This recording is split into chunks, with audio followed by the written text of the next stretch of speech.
ज्योतिष कौन सी है, वैदिक एस्ट्रोलॉजी को माने, लाल किताब को माने, न्यूमरोलॉजी को माने? कहीं ना कहीं ऑडियंस इतनी कंफ्यूज हो चुकी है कि हम ट्रस्ट किस पे करें। देखिए, ये बड़ा इंपॉर्टेंट क्वेश्चन है। जो मेरी ओपिनियन है, मैं अपने ऋषि को फॉलो करता हूँ। जो मेरे को मेरी ऋषि ने दिया है मैं उसको फॉलो करूंगा। तो वैदिक ज्योतिष जो है वो मेरे ऋषि ने दिए, मेरे को लिखा है, शास्त्र ऋषि ने लिख कर दिए हुए हैं। तो वैदिक एस्ट्रोलॉजी पिलर है किसी भी ऑकल्ट साइंस के अंदर। तो जैसे अभी ये 2025 में ये प्रॉब्लम्स रहेंगी जी, तो 2026 किस तरीके से जाने वाला है? एक कॉन्सेप्ट होता है कि प्लैनेट ना आस्ते आस्ते ग्रो करता है, जब उसकी दशा आती है। तो मुझे लग रहा है 25 में जो सिचुएशन है 26 में वो थोड़ी खराब हो सकती है। ओके। और 26 से खराब 27 भी जा सकता है, और 27 से खराब 28 भी जा सकता है। स्टेलर ज्योतिष अभी आपने बताया एस्ट्रोलॉजी, वो क्या होती है सर? थोड़ा उसे डीप में बताएंगे आप? देखिए, मिस्टर कृष्णमूर्ति एक एस्ट्रोलॉजर थे। उन्होंने एक थ्योरी इंट्रोड्यूस की थी, हम कहते हैं केपी एस्ट्रोलॉजी, कृष्णमूर्ति पद्धति। उन्होंने एक नक्षत्र के एक 9 डिवीजन करके एक सब लॉट इंट्रोड्यूस किया कि आप इसके थ्रू भी एक प्रेडिक्शन दी जा सकती है। नमस्कार दोस्तों, आपका स्वागत है एक और नए एपिसोड में। मैं हूं आपकी होस्ट, आपकी दोस्त भारती। तो आज का एपिसोड बहुत खास होने वाला है क्योंकि आज हम बात करेंगे ज्योतिष पर। आज हम टोने टोटके की चर्चा नहीं करेंगे, आज हम डीप में ज्योतिष को जानेंगे। क्या ज्योतिष का इम्पैक्ट हमारी लाइफ में किस तरीके से आता है, ज्योतिष किस तरीके से काम करती है, आपको कैसे ज्योतिष को लेना चाहिए। क्या सच में अगर आपके पास आपका टाइम नहीं है, बर्थ टाइम नहीं है, तो आपको डरना नहीं है, उसके बारे में भी उसे निकाला जा सकता है। किस तरीके से निकाला जाता है ये आज के पॉडकास्ट में आपको पता चलने वाला है। और सबसे बड़ी बात, अगर हमारे पास बहुत सारे ऐसे ग्रह होते हैं जिनसे हम लोग डरते हैं, जैसे शनि है, राहु है, केतु है, क्या इनसे सच में डरना चाहिए? अगर आपकी कुंडली में 7.5 है तो उस टाइम पे हमें कैसे कर्म करने चाहिए, कैसे हमें कर्मों का फल मिलने वाला है? तो आज का एपिसोड बहुत डीपर है, बहुत नॉलेज आपको आज के पॉडकास्ट में मिलने वाली है। और क्योंकि इस पर चर्चा करने के लिए कई साल, मतलब मैं कह सकती हूँ 20 साल का एक्सपीरियंस, और सबसे बड़ी बात रिसर्च है। बहुत सारे चार्टों को उन्होंने, कहते हैं, खदोड़ के देखा हुआ है। और एक तरीके से ऐसी आज आपको इस पॉडकास्ट में नॉलेज मिलने वाली है कि आप सोच नहीं सकते। तो प्लीज़ आपको एंड तक ये पॉडकास्ट देखना है। और सर की बहुत सारी बुक अवेलेबल हैं और उन्होंने बहुत सारी बुक लिखी हैं आप लोगों के लिए एस्ट्रोलॉजिकल। अभी हमारे साथ हैं एस्ट्रोलॉजर संजीव गडोक सर। तो स्वागत करते हैं सर का। स्वागत है सर आपका।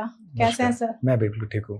तो सर, आपको ज्योतिष की तरफ इंटरेस्ट कैसे आया? थोड़ा सा आप अपने बारे में प्लीज बताएं। देखिए, मैं वैसे टेक्निकल बैकग्राउंड से हूँ, और ज्योतिष में जो मुझे लगता है एक क्यूरियोसिटी थी एक पर्टिकुलर टाइम पे, जब कभी आपके लाइफ के इवेंट्स नहीं होते हैं। तो जब मैंने अपना पास आउट किया कॉलेज, तो मेरी जॉब नहीं मिल रही थी जी। तो मेरी मदर एस्ट्रोलॉजर के पास जाती थी और वो चार्ट को देखते थे और कुछ ना कुछ रेमेडी बता देते थे, और मैं रेमेडी परफॉर्म करता था। मेरा काम तब भी नहीं बनता था। तो इस तरह से जब मैं 2-3 बार एस्ट्रोलॉजर के पास गया और 1-2 एस्ट्रोलॉजर हमने चेंज करे और मेरी जॉब नहीं लगी, तो मुझे क्यूरियोसिटी आई कि जब मैं एक इंजीनियरिंग कर सकता हूँ तो मैं इस सब्जेक्ट को क्यों नहीं पढ़ सकता। एक क्यूरियोसिटी बेस पे मैंने इस सब्जेक्ट को कॉलेज के बाद ही मैंने पढ़ना शुरू करा, और अब मुझे ये प्रैक्टिस करते हुए ऑलवेज 19 ईयर्स हो गए हैं एस्ट्रोलॉजी की प्रैक्टिस करते हुए, जिसमें वास्तु भी मैं ज्योतिष पढ़ाता भी हूँ, वैदिक एस्ट्रोलॉजी पढ़ाता हूँ, स्टेलर एस्ट्रोलॉजी पढ़ाता हूँ, भृगुनंदी पढ़ाता हूँ, और वास्तु भी मैं टीच करता हूँ। क्या बात है सर। तो संजीव सर, आपका स्वागत है हमारे पॉडकास्ट में। सबसे पहला सवाल, आप कैसे हैं? मैं बिल्कुल ठीक हूँ, आप बताएं आप कैसे हैं? मैं बहुत अच्छी हूँ। तो हम ना आज वैदिक एस्ट्रोलॉजी पे ही चर्चा करने वाले हैं। पहले मुझे ये जानना है, वैदिक एस्ट्रोलॉजी में कर्मास का बहुत जिक्र होता है जी, कि आपके कर्मों पे सारी चीजें डिपेंड हैं। तो ये कर्म क्या होता है सर? देखिए, कर्म को डिफाइन करना हो तो ज्योतिष का बेस ही नहीं कर्म है बेसिकली। आज जो हम अपनी लाइफ में जो दिनचर्या देख रहे हैं वो पास्ट लाइफ कर्मों से कनेक्टेड है। मैंने जो पास्ट लाइफ में कर्मास किए उसके हिसाब से मेरे को प्लेनेटरी कॉम्बिनेशन मिले, जिसके हिसाब से मैंने एक नेटल चार्ट बनाया और मेरे को ये लाइफ पाथ मिला जी। अब कर्मों के, अब जैसे ज्योतिष के अंदर 3 कार्मिक प्लैनेट है, जिसमें शनि को कार्मिक प्लैनेट बोला जाता है, कर्मों के अधिपति हैं, कर्म कारक बोला गया है। राहु केतु भी कार्मिक प्लैनेट्स हैं, ठीक है। जनी बोला जाता है राहु एक ऑब्सेशन है, जो आपको एक ऑब्सेशन देता है, और राहु कहता है पास्ट लाइफ में नहीं दिया, अब मैं आपको बहुत चीजें देने वाला हूँ। तो राहु जहाँ प्लेस्ड होता है वहां पे कहीं ना कहीं हमारी एनर्जीज बहुत कंज्यूम्ड होती हैं, हम वो चीज चाहते हैं, इच्छा शक्ति हमारी बढ़ जाती है, भूख है ना राहु बेसिकली। और केतु कहता है मैंने पास्ट लाइफ में दिया था, अब नहीं दूंगा। तो हमें स्ट्रगल करना पड़ेगा जब केतु बैठा हुआ है। तो जहां भी केतु बैठा होगा तो आप सोचेंगे व्हेन आई विल गेट, ये कब मिलेगा। और जो राहु बैठा होगा तो बोलेंगे क्यों नहीं मिल रहा मेरे को, एक ऑब्सेशन क्रिएट कर देगा। तो जो पास्ट लाइफ में जो मैंने कर्मा किए उसके हिसाब से मेरे को एक नेटल चार्ट, मेरा बर्थ इस लाइफ में हुआ और उसी हिसाब से मेरा नेटल चार्ट बना, उसी हिसाब से मेरा दशा की भी जो सीक्वेंस है मेरे को मिली कि इस पर्टिकुलर टाइम पे ये मेरी अचीवमेंट्स मेरे पास्ट लाइफ की कर्मों के हिसाब से मेरे को मिलेगी। ओके तो जैसे मैंने देखा है कि आजकल ना बहुत ज्यादा ज्योतिष पे पॉडकास्ट हो ही रहे हैं जी। तो कहते हैं कि सबसे महत्वपूर्ण ज्योतिष कौन सी है, वैदिक एस्ट्रोलॉजी को माने, लाल किताब को माने, न्यूमरोलॉजी को माने? कहीं ना कहीं ऑडियंस इतनी कंफ्यूज हो चुकी है कि हम ट्रस्ट किस पे करें? देखिए ये बड़ा इंपॉर्टेंट क्वेश्चन है। जो मेरी ओपिनियन है, मैं अपने ऋषि को फॉलो करता हूँ। जो मेरे को मेरी ऋषि ने दिया है मैं उसको फॉलो करूंगा। तो वैदिक ज्योतिष जो है वो मेरे ऋषि ने दिए, मेरे को लिखा है, शास्त्र ऋषि ने लिख कर दिए हुए हैं। तो वैदिक एस्ट्रोलॉजी बेस है, किसी भी पिलर है किसी भी ऑकल्ट साइंस के अंदर। बाकी फर्दर चीजें जो आप बात कर रही हैं, जो बाकी सब्जेक्ट ज्योतिष के अंदर है, वो तो बाद में इंट्रोड्यूस हुए, मगर सबसे पहला जो महर्षि प्राशर ने जो हमें इंट्रोड्यूस किया वो वैदिक एस्ट्रोलॉजी है और मेरा भी बहुत ज्यादा ट्रस्ट वैदिक एस्ट्रोलॉजी पे है। ओके तो ऐसे ही वैदिक एस्ट्रोलॉजी में जो हमारा चार्ट बनता है उसमें ना बहुत सारे योग और दोष बनते हैं जी। तो कई लोगों का कहना होता है कि अब लोगों ने उन्हें दोष कह दिया है पर वो योग होते हैं, जैसे कि काल सर्प दोष हो गया जी। आज के टाइम पे, पर लोग कहते थे ये योग होता है जी। तो इनके बारे में थोड़ा जानना चाहूंगी। देखिए काल सर्प योग की बात करें या दोष की बात करें तो किसी भी ए ग्रेड टेक्स्ट में इसको डिफाइन नहीं किया गया है। ये कुछ ईयर्स से ये कुछ कॉन्सेप्ट आए हैं और हमने इसको फॉलो करना शुरू किया है। मैं ये नहीं कहता कि ये सब्जेक्ट काम नहीं करता, क्योंकि जब भी राहु केतु के एक्सिस में कुछ प्लैनेट्स आएंगे तो कुछ ना कुछ डिस्टर्बेंस मेरे को देने वाले हैं। ठीक है, क्योंकि दोनों मैलेफिक प्लैनेट हैं। अब काल सर्प दोष है और एक काल अमृत योग बन जाता है। ठीक है, वो कॉम्बिनेशन देखे जाएंगे। अगर राहु के एक्सिस में सारे प्लैनेट्स है तो हमने काल सर्प दोष बोल दिया, नहीं है तो काल अमृत योग बोल दिया। मगर किसी भी ए ग्रेड टेस्ट, अगर आप किसी भी शास्त्र की बात करेंगे, वहां पे किसी तरह का काल सर्प दोष भी कहीं भी मेंशन नहीं किया गया है। बाकी जो हम कॉम्बिनेशंस की बात करें, हाँ देखिए ज्योतिष है क्या, ज्योतिष में एक चीज इंपॉर्टेंट है, PAC बोला जाता है, position, aspect and combination. Planet की क्या पोजीशन है हमारे नेटल चार्ट में है, कौन से प्लैनेट्स को देख रहे हैं और कौन से कॉम्बिनेशन बने हुए हैं। तो इससे हम डिफाइन करते हैं कि एक डिग्निटी ऑफ प्लैनेट क्या है। मान लीजिए किसी की पर्टिकुलर टाइम चल रहा है किसी दशा का, तो डिग्निटी देखने के लिए हमें तीन चीजों को देखना पड़ेगा। उसकी हाउस प्लेसमेंट क्या है, उससे कौन से प्लैनेट्स देख रहे हैं और वो किसके साथ कंजक्ट है, क्या योग बना रहा है। तो बेसिकली ये योग भी इंपॉर्टेंट है, पोजीशन ऑफ प्लैनेट्स भी इंपॉर्टेंट है और एस्पेक्ट भी इंपॉर्टेंट है। ओके तो जो लोगों का कहना होता है जब किसी की शादी नहीं हो रही होती तो कहते हैं कि आपकी कुंडली में मांगलिक दोष है जी, तो ये मांगलिक दोष होता है या योग होता है सर? इसका क्या सही से क्या डेफिनेशन है इसका? देखिए पहले मैं बताता हूँ ज्योतिष है क्या, थोड़ा सा फिर हम डिफाइन करेंगे कि हम मंगल क्या रोल प्ले करें। देखिए astrology is a science to know promise and potential of our life. ज्योतिष बताता है मुझे लाइफ में क्या मिलेगा क्या नहीं मिलेगा। ठीक है, तो अगर मेरे चार्ट में प्रॉमिस है किसी के चार्ट में मैरिज का, तो उसकी मैरिज होगी, वो देखा जाएगा दशा से कि कब होगी। अगर प्रॉमिस नहीं है तो मैरिज नहीं होगी, यही ज्योतिष है। जहां तक आप मंगलिक की बात कर रहे हैं, अब किसी भी चार्ट में अगर कहीं कुछ पर्टिकुलर हाउसेस में मंगल बैठ जाता है, उसको हम मंगलिक दोष बोला जाता है। इससे जाने से पहले देखिए मंगल क्या है। मंगल एक विटलिटी है विद इन मी, एक ना करेज है मेरे अंदर। तो बोला जाता है जो लोग मंगलिक है उनमें एक फिजिकल विटलिटी थोड़ी ज्यादा होती है। ठीक, तो इसलिए मंगलिक दोष माना जाता है। मगर मैं कहूंगा कि मंगल तो मंगलिक कार्य कहा जाता है, तो रैदर इसे मंगलिक दोष बोला जाए, इसे मंगलिक योगी बोलना ज्यादा अच्छा रहेगा। क्योंकि मंगल के कुछ मेन देखिए, फर्स्ट हाउस बड़ा इंपॉर्टेंट है मेरे नेटल चार्ट के अंदर जी। मैं खुद हूं, मेरी सेल्फ आइडेंटिटी फर्स्ट हाउस है, वहां मंगल बैठा हुआ है। सेकंड हाउस मेरा कुटुंब है, मेरी फैमिली है, पैसे का है, वहां मंगल बैठ गया तो मंगलिक हो गया। फोर्थ हाउस ऋषि ने बोला सबसे इंपॉर्टेंट है, सुख स्थान है, जो ब्लिस देता है मेरे को, वहां मंगल बैठ गया। सेवंथ हाउस तो मेरा रिलेशनशिप भी है, मैरिज है, वहां अगर मंगल बैठ जाएगा तो मंगलिक हो जाएंगे। आठवां घर क्या है, मैरिड लाइफ है, इन लॉज हैं, मैरिज का सुख है, वहां मंगल बैठ गया तो हम कहते हैं प्रॉब्लम आ जाएगी। या फिर 12th हाउस है, वो बेड प्लेजर देखा जाता है, शयन सुख देखा जाता है, जो मैरिड लाइफ के लिए बहुत इंपॉर्टेंट है। तो इन जब हाउसेस में प्लेसमेंट मंगल की होगी तो कहीं ना कहीं कंसिडर किया गया कि एक नेटिव जो है इंडिविजुअल है मांगलिक है।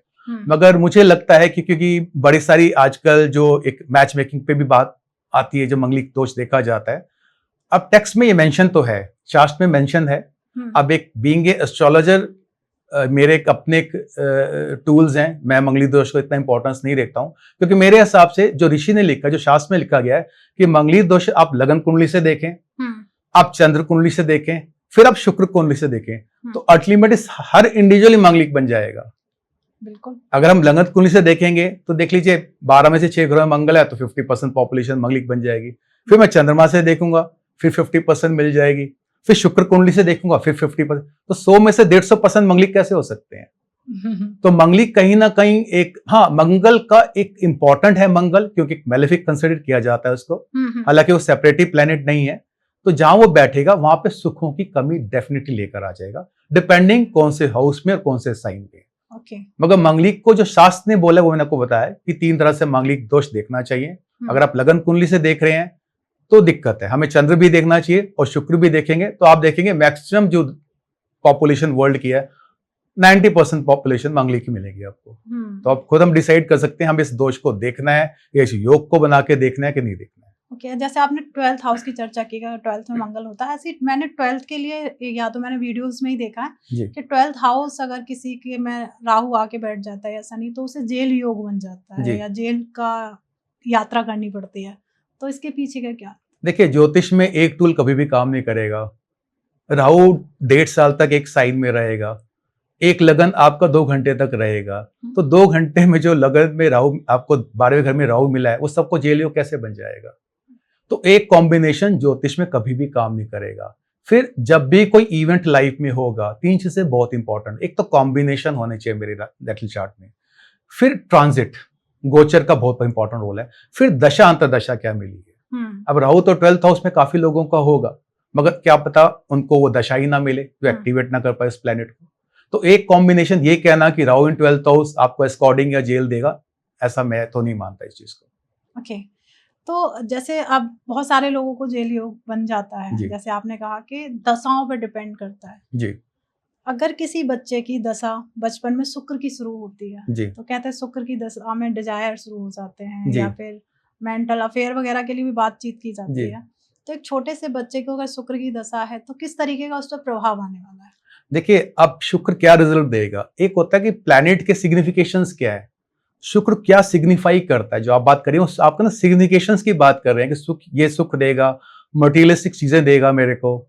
एक मेल के चार्ट में शुक्र, एक फीमेल भी देखा जाएगा। मगर दूसरी बात है ना, वो लॉर्ड कहाँ का है, 12 घरों में कौन से घर का मालिक है शुक्र, ये सबसे इंपॉर्टेंट है। क्योंकि शुक्र उन दोनों घरों को भी, यानी शुक्र 2 घरों का मालिक है, एक तुला राशि का मालिक है, एक वृष राशि का मालिक है। तो वो कौन सा लगन में कहाँ के हाउसेज हैं, शुक्र कहाँ प्लेस्ड है, तो डेफिनेटली 20 साल के एक्टिवेट कर देगा। मगर ये नहीं है कि 5 साल का बच्चा उसका फेयर हो जाएगा, उसकी लाइफ में वुमन आ जाएगी, ऐसा नहीं हो पाएगा। हमारे सिग्निफिकेशंस और हाउसेज को साथ में लेना चले पड़ेगा, तब हम एनालाइज कर सकते हैं ये दशा इस इंडिविजुअल को, इस नेटिव को क्या रिजल्ट देने वाली है। ओके, तो मतलब सब डिपेंड करता है जो देश काल स्थिति को जिसे हम कहते हैं। तो ऐसे ही बहुत सारे आप भी वीडियोस देखते हैं, मैं भी देखती हूँ, रील हम स्क्रॉल करते हैं, तो रेमेडीज बहुत सारी बताई जाती हैं एस्ट्रोलॉजी का। क्या रेमेडीज सच में सब काम करती हैं हर व्यक्ति पर? देखिए, रेमेडीज ना जो मैं कंसिडर करता हूँ एक फ्री विल है मेरी। देखिए, रेमेडी कभी भी कोई गारंटी वारंटी तो दे नहीं रही है हमारे को कि अगर हम ये रेमेडी परफॉर्म करेंगे तो ये होगा। देखिए, ज्योतिष में ऋषि ने बोला संभावनाएं हैं, प्रेडिक्शन नहीं है। It's a science of possibilities कि क्या संभावना है। तो ज्योतिष को हम प्रेडिक्शन मान रहे हैं। अच्छा, अगर बोले रेमेडी पे अगर आए कि रेमेडी ये काम करेगी, मेरे ख्याल से हर इंडिविजुअल के चार्ट पे डिपेंड करता है कि रेमेडी उसके नेटल चार्ट में इस हिसाब से रेमेडी परफॉर्म करनी चाहिए अकॉर्डिंग टू द शास्त्र। पंचम भाव हमारा पूर्व पुण्य का है। अगर मेरा पूरे पुण्य ही खराब है, मेरी पास्ट लाइफ की कर्माज ही खराब है, तो इस लाइफ में मुझे रेमेडीज कैसे हेल्प करेंगी। मान लीजिए किसी ने एक मर्डर कर दिया तो उसको जेल तो जाना ही पड़ेगा ना। ऐसा तो नहीं मर्डर करके वो कोई एस्ट्रोलॉजी रेमेडी कर दे और बच जाए, ऐसी तो पॉसिबिलिटी नहीं है। ठीक है, तो कर्म को काटने के लिए कर्म तो करना पड़ेगा। रेमेडी जो है एक प्लैनेट की एफिकेसी को ऊपर नीचे कर सकती है। मान लीजिए किसी की इंडिविजुअल की दशा चल रही है, शनि की दशा चल रही है, वो शनि की दशा की रेमेडी परफॉर्म कर रहा है, तो हमें समझ आता है कि वो वीक है तो एक एस्ट्रोलॉजर को गाइड कर सकता है, आप ये थोड़ी सी रेमेडीज कीजिए तो इसकी एफिकेसी बढ़ेगी। मगर ऐसा नहीं है कि सैटर्न ने जो प्लान करा हुआ है वो उसको रिजल्ट ना दे, क्योंकि जो इवेंट जो ज्योतिष में होते हैं वो दशा सिस्टम से तो दिए जाएंगे। अगर मैं दशा सिस्टम को भी ओवरकम कर जाऊं रेमेडी से, फिर तो दशा सिस्टम की वैल्यू खत्म हो जाएगी। बिल्कुल। तो रेमेडीज एक कोई की गारंटी वारंटी नहीं है, it's like a free will. हाँ, रेमेडी एक प्लेनेट की एफिकेसी को ऊपर नीचे जरूर करेगा। आपने एक प्लेनेट के बेनिफिट्स लेने हैं, उसको आप एनहेंस कर सकते हैं। अब रेमेडीज ही बहुत तरह की दी जाती है, वो भी नेटल चार्ट पे डिपेंड करता है। मान लीजिए अगर आप पूछते हैं कि जेमस्टोन पहन लिया, मेरे अच्छा प्लेनेट है चार्ट में, मगर जेमस्टोन तब तक काम नहीं करेगा अगर आपकी मून की प्लेसमेंट खराब होगी तो। क्योंकि मून मेरे ज़ोडिएक चार्ट में सेकंड हाउस में एक्सॉल्टेड, टॉरस में एक्सॉल्टेड हो जाता है। तो अगर सेकंड हाउस मेरा, क्योंकि सेकंड हाउस में ज्वेलरीज का भी है, एक्यूमुलेशन वेल्थ भी है, अगर सेकंड हाउस अफ्लिक्टेड है और चंद्रमा भी खराब है तो जेमस्टोन रेमेडी काम नहीं करेगी। और दूसरी बात, अगर हम जेमस्टोन एडवाइस कर रहे हैं, ज्योतिष में कॉन्सेप्ट है वैदिक में डिविजनल चार्ट्स का, अब ये भी देखना पड़ेगा कि दूसरे डिविजनल चार्ट्स में वो प्लैनेट कहाँ बैठा हुआ है। मान लीजिए वो अच्छे हाउसेस में नहीं बैठा हुआ तो जेमस्टोन लगन कुंडली में तो आपने देख लिया, मगर मान लीजिए आपने दशमांश कुंडली जो देखी जाती है कैरियर के लिए, वहां वेल प्लेस नहीं है वो प्लैनेट, तो वो जेमस्टोन आपके कैरियर में दिक्कत देना शुरू कर देगा। तो कुछ रेमेडीज को परफॉर्म करने से पहले एक स्किल्ड एस्ट्रोलॉजर, एक लर्नड एस्ट्रोलॉजर से पता करना चाहिए कि कौन सी रेमेडी उनको सूट करती है। मंत्र चैंटिंग आपको सूट करेगा, मंत्र चैंटिंग सबको सूट नहीं करती है। मगर आजकल एक हमारे को आइडिया है कि हमने गूगल से एक मंत्र लिया, हमने चैंट करना शुरू कर दिया, वो एडवर्स रिजल्ट दे जाएगा आपको। दान देना चाहिए, मान ली 12th हाउस में प्लैनेट है तो मेरा क्या है, वो गुरु का स्थान है, आप दान दे सकते हैं किसी गुरु के स्थान पे जो 12th हाउस में प्लैनेट है। 8th हाउस में प्लैनेट प्लेस है, दान दीजिए, क्या है वो शमशान घाट है, क्रिमेशन ग्राउंड में दान दे दीजिए। तो चैरिटी तो हमारे वैदिक में बोला गया है, तो मैं ऐसे रेमेडी कंसिडर नहीं करूंगा, मैं इसे रिलीजन कंसिडर करूंगा कि मेरे रिलीजन में इस बात को बोला गया है। बाकी रेमेडीज का मैंने कॉन्सेप्ट बताया, एक प्लैनेट की एफिकेसी को ऊपर नीचे करने के लिए रेमेडीज परफॉर्म की जाती हैं। किसी इवेंट को क्रिएट करने के लिए रेमेडी परफॉर्म नहीं करेगी अगर उस इवेंट का प्रॉमिस आपके चार्ट में नहीं है। तो जैसे आज के बस वही है कि सवाल आते आते वही होता है कि कैसे पूछा जाए। सबसे जो आज की युवा पीढ़ी है जी, वो आपको देख रही है, बहुत सारे एस्ट्रोलॉजर्स को देख रही है जी, कहीं ना कहीं कंफ्यूज हो जाती है कि हम किस पे ट्रस्ट करें जी, एक्चुअल नॉलेज हमें कौन दे रहा है, किधर जाएं। एक तो उनका ट्रस्ट भी कम होता जा रहा है क्योंकि नॉलेज डिफरेंट तरीके से आ रही है। तो इन लोगों के लिए आप क्या कहना चाहेंगे, कैसे ट्रस्ट करें हम आज की युवा पीढ़ी? देखिए, पहले तो ये जानना बहुत जरूरी है कि एस्ट्रोलॉजी क्यों, वाई एस्ट्रोलॉजी। कोई सोचता है कि मैं एस्ट्रोलॉजी के पास क्यों जाऊं। देखिए, एस्ट्रोलॉजी में एक लाइफ पाथ बताती है, मैंने बताया ये प्रॉमिस एंड पोटेंशियल कि मेरी लाइफ में ये होगा और ये नहीं होगा, ज्योतिष बता देगा। तो एक सबसे अच्छा जरिया है जानने का। हम एक फोर्स ही कर सकते हैं अपने लाइफ को, इवेंट्स को। मान लीजिए किसी के नेटल चार्ट में, हॉरोस्कोप में मैरिज के कॉम्बिनेशन नहीं है, प्रॉमिस नहीं है, तो आप उसको एक गाइड तो कर सकते हैं कि आप एक अलग तरीके से अपने लाइफ को प्लान कीजिए। आपको प्रॉमिस नहीं है मैरिज का, आप मैरिज नहीं होगी। कोई चाइल्ड बर्थ के लिए आता है, आप देखते हैं चाइल्ड बर्थ नहीं है, प्रॉमिस नहीं है, आप उसको अडॉप्शन के लिए बोल सकते हैं। मान लीजिए कोई जॉब के लिए स्ट्रगल कर रहा है मगर उसके चार्ट में प्रॉमिस बिजनेस का है, आप उसको बिजनेस के लिए गाइड कर सकते हैं। कुछ लोग स्ट्रगल कर रहे होते हैं अपनी लाइफ में, मान लीजिए किसी का 4th हाउस अफ्लिक्टेड है तो बहुत प्लेस स्ट्रगल करते हैं ऐसे लोग। अगर कॉम्बिनेशन फॉरेन लैंड के है तो आप उन्हें गाइड कर सकते हैं, आपको यहाँ पे रहने की जरूरत नहीं है अपने बर्थ प्लेस में, आप बाहर जाके सक्सेस मिलेगी। तो हमने एक इंडिविजुअल को एक एडवाइस करा कि दिस इज अ पाथ, ये पाथ आपको फॉलो करोगे तो आपको ज्यादा बेनिफिट मिलेगा। हमने किस्मत को या डेस्टिनी को बदलने की बात नहीं करी कहीं पे कि हम आपकी डेस्टिनी बदल रहे हैं। हमने कहा मेरे को पाथ, एक गाइडेंस दे रहे हैं आपको, पर्पसली बता रहे हैं कि आप क्या पर्पस है, क्यों आए हो आप इस दुनिया में, क्या करने के लिए आए हो। कईयों की क्यूरियोसिटी होती है कि हमारा पर्पस क्या है लाइफ का, क्या कर्मा पेंडिंग रह गए थे हमारे। मान लीजिए आपके किसी की मैरिड लाइफ खराब है तो हो सकता है उसके कर्मा उसके पार्टनर के लिए पेंडिंग था पास्ट लाइफ से। तो ये हम जज कर सकते हैं ज्योतिष से, और ये एडवांस में ही बताया जा सकता है नेटल चार्ट देख के, हॉरोस्कोप देख के, कि आपके कर्मा इस इंडिविजुअल के लिए पेंडिंग है, आपको इस पे फोकस करना है और आपकी सोल का पर्पस ही यही है, इसके लिए आपको इस इंडिविजुअल के लिए काम करना है। तो वो फोकस करेगा उन चीजों को। भी आपके कर्मा आपकी मदर के लिए है। अगर हमने बताया कि हाँ भी आपके लगता है कि पेंडिंग कर्मा मदर से कनेक्टेड है, सर्व योर मदर, मदर का ध्यान रखिए आप। इससे भी रेमेडी क्या है, इंस्टेड ऑफ डूइंग चंद्रमा की रेमेडी आप परफॉर्म करेंगे, अगर आप मदर का ध्यान रख रहे हैं तो कहीं ना कहीं चंद्रमा की रेमेडी ऑटोमेटिक हो ही गई। तो ज्योतिष एक पाथ की बात करता है, एक गाइडलाइंस है कि हमें क्या लाइफ में मिलेगा, हमारी क्या अचीवमेंट्स होगी, एंड डू एंड डोंट्स हैं कि आप ये करेंगे तो बेनिफिट नहीं होगा। मान लीजिए किसी ने पूछा कि मैं ये करियर करना चाह रहा हूँ, ये शुरू करना चाहता हूँ, ये बिजनेस शुरू करना चाहता हूँ, और हमने सर्च किया कि ये पर्टिकुलर बिजनेस आपको बेनिफिट नहीं देगा, तो हम इसे गाइड कर सकते हैं कि भैया आपको ये काम नहीं करेगा आपके लिए, तो आपको थोड़ा डिफरेंट, या उसको एडवाइस किया जा सकता है कि ये दीज आर द सेगमेंट्स, ये कुछ ऐसे प्रोफाइल हैं जो आपको सूट करते हैं, तो आप उस टाइप का बिजनेस करेंगे। तो मेरे ख्याल से एक हेल्दी आप एक गाइडेंस दे रहे हैं किसी को, और इस गाइडेंस से कहीं ना कहीं हम लॉसेस से या मिसफॉर्चून से बच सकते हैं। ओके, तो जैसे अभी जब भी किसी बच्चे का बर्थ होता है जी। तो एक साथ ट्विंस पैदा होते हैं, जी। क्या उन दोनों बच्चों की लाइफ सेम रहेगी या डिफरेंस होते हैं सर? देखिए, डेस्टिनी हर इंसान की डिफरेंट है। बोला जाता है कि हाथ की लकीरें भी इतने हाथ हैं दुनिया में, अगर हम लेके चले तो मोर देन 800 करोड़ की पॉपुलेशन है पूरे वर्ल्ड की, तो हर एक की हाथ की लकीरें भी डिफरेंट है, तो हर एक का नेटल चार्ट भी डिफरेंट है। मगर यहाँ पे जो आपने बोला कि अगर मान लीजिए ट्विंस हैं, अगर वो क्योंकि देखिए जो एक नेटल चार्ट है वो 2 घंटे तक रहने वाला है, ठीक है, 120 मिनट रहेगा। तो मान लीजिए अगर कुछ डिग्री आगे चला भी गया है हमारा चंद्रमा, फिर भी आधा एक घंटे में कभी कभी नेटल चार्ट चेंज नहीं होता है, और कभी कभी 1 सेकंड में भी चेंज हो सकता है जी। मगर अगर आप जो आपका क्वेश्चन है कि हाँ डेस्टिनी डिफरेंट होगी, क्यों? क्योंकि कहीं ना कहीं जो वैदिक एस्ट्रोलॉजी में डिविजनल चार्ट्स जो है वो 2 मिनट में भी बदल जाते हैं, जो हायर डिविजनल चार्ट्स हैं। ओके। जो हायर डिविजनल चार्ट्स हम D60 की बात करेंगे वो 2 मिनट में बदल जाएगा। आप D81 की बात करेंगे वो कुछ सेकंड में बदल जाएगा। तो अगर हम कैपेबल है एस्ट्रोलॉजर उस चीज को रीड करने का, तो हम एक प्रेडिक्टिव चीज बता सकते हैं।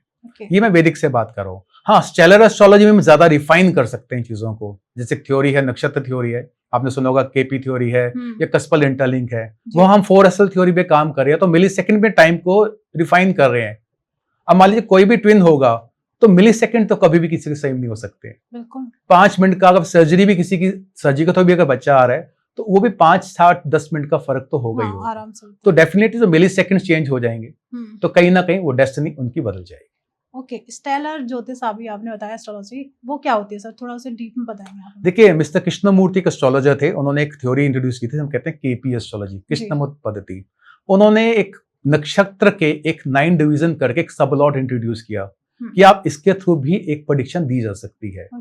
और जब इससे प्रेडिक्शन देनी शुरू की तो काफी इवेंट फाइंडिंग के लिए बड़ा बेनिफिट मिला कि कौन सा इवेंट कब होगा। कभी कभी हम ज्योतिष में देख नहीं पाते, मान ली किसी की दशा चल रही है जुपिटर की, तो हम देखेंगे जुपिटर कहाँ प्लेस्ड है, जुपिटर कहाँ के हाउसेस का लॉर्ड है, जुपिटर को कौन से प्लैनेट देख रहे हैं, जुपिटर कहाँ का नक्षत्र कौन से नक्षत्र में है, जुपिटर नवमांश में कहाँ पर है। तो वैदिक में पूरा मिला के मिल गए, हमें जोड़ना पड़ेगा कि हाँ जुपिटर ये रिजल्ट देगा। मगर जब हम केपी एस्ट्रोलॉजी में जाएंगे तो कहेगा कि केपी ने नक्षत्र के देने रिजल्ट, नक्षत्र कौन कौन से हाउसेस को रूल करता है और सबलॉट कौन से हाउसेस को कमिट करता है। तो वो बड़ा इजीली हो गया आइडेंटिफाई करना कि कौन सा इवेंट कब होगा। मगर फर्दर जो कुछ चीजें इंट्रोड्यूस हुई, जैसे हम एक मैंने आपसे बोला कस्पल इंटरलिंक थ्योरी, उसमें हमने सबलॉट के भी 9 डिवीजन कर दिए। जैसे पहले नक्षत्र के 9 डिवीजन हुए, हमने सबलॉट के भी 9 डिवीजन करके सबलॉट बना दिया। सबलॉट जी। सबलॉट में क्या दिक्कत है, मान लीजिए किसी का लगन का जो सबलॉट है वो वीनस है, वो 10 मिनट तक नहीं बदलेगा। मान लीजिए 10 मिनट में जो बच्चे पैदा होंगे उनका जो सबलॉट है वीनस ही रहने वाला है, मगर हर एक की डेस्टिनी तो डिफरेंट है। बिल्कुल। हमने उस सबलॉट के भी 9 डिवीजन कर दिए। अब वो जब 10 मिनट वीनस रहेगा वो कहीं ना कहीं 2-3 मिनट में आ गया, वो चेंज होगा। अब आप कह सकते हैं कि अगर 3.5 सेकंड में बच्चा पैदा हो रहा है तो 3 मिनट में काफी बच्चे पैदा होंगे जिनकी लाइफ की जो डेस्टिनी डिफरेंट होने वाली है। हमने क्या किया, सब लॉर्ड के भी 9 डिवीजन कर दिए, जिसे हम 4SL थ्योरी कहते हैं। उसमें थोड़ा प्रिसाइसली हम निकाल सकते हैं कि किस इंडिविजुअल की लाइफ में क्या इवेंट होने वाले हैं।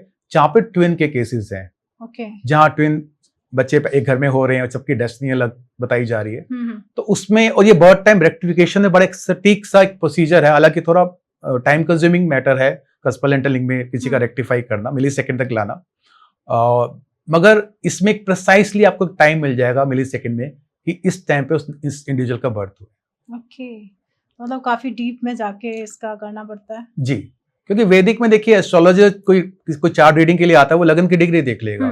मान लीजिए लगन की डिग्री, मान लीजिए 15 दिन के लगन, उसे पता लगन तो 1 घंटे में बदलेगा नहीं, उसे कॉन्फिडेंस आ जाएगा ये चार्ट ठीक है।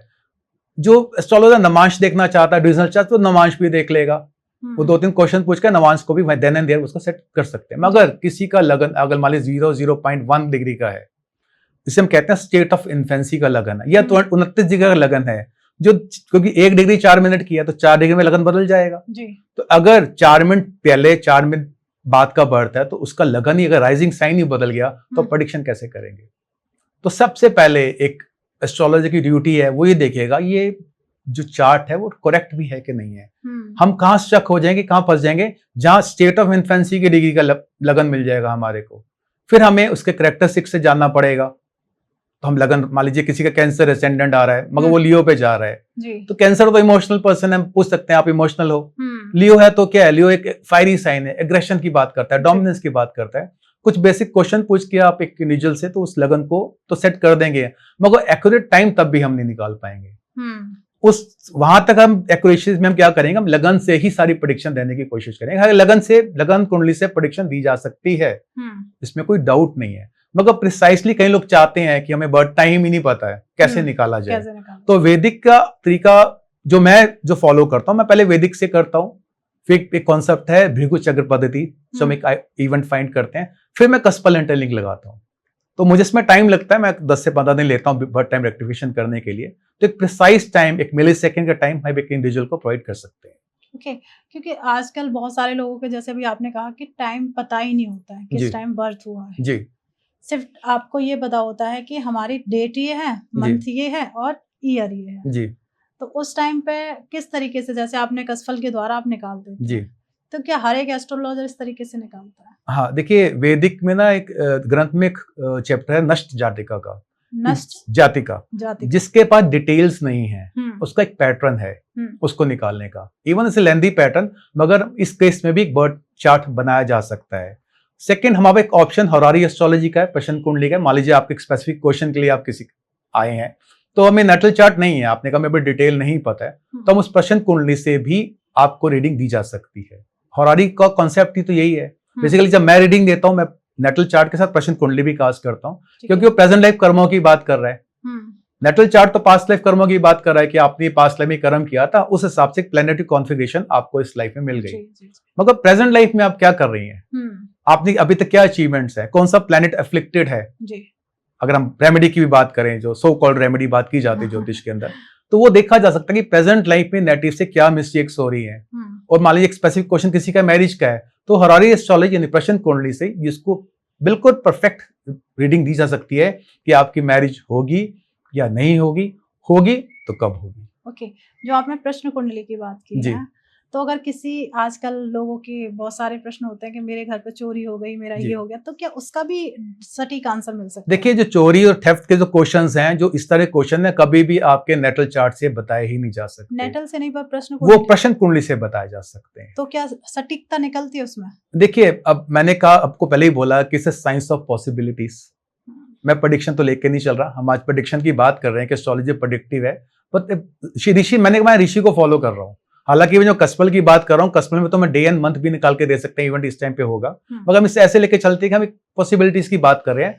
मगर आपको मालूम चल जाएगा कि ये चीज आपको मिलेगी या नहीं मिलेगी। आपको यस और नो जानना है, मिलेगी तो कहाँ मिलेगी, डायरेक्शन बताई जा सकती है। अच्छा, वो चीज आपके घर से बाहर जा चुकी है, ये मालूम चल जाएगा। जो चोर लेकर गया है वो मेल है फीमेल है, ये मालूम चल जाएगा। उसने वो जाके बेच दिए, ये भी मालूम चल जाएगा। तो इससे आपको क्या चाहिए जानने के लिए? आप तो ये जानना चाहते हैं कि मेरी चीज गुमी है, मिलेगी कि नहीं मिलेगी। और हम तो फर्दर भी आगे जा सकते हैं। तो प्रश्न कुंडली कहीं ना कहीं हमें हर चीज के आंसर दे देती है। ओके, काफी अच्छी है। तो ऐसे ही आपके पास बहुत सारे लोग आते हैं, आपके जो क्लाइंट्स हैं, जो भी सर्विसेज लेने आते हैं, तो कॉमन क्वेश्चंस उनके क्या होते हैं?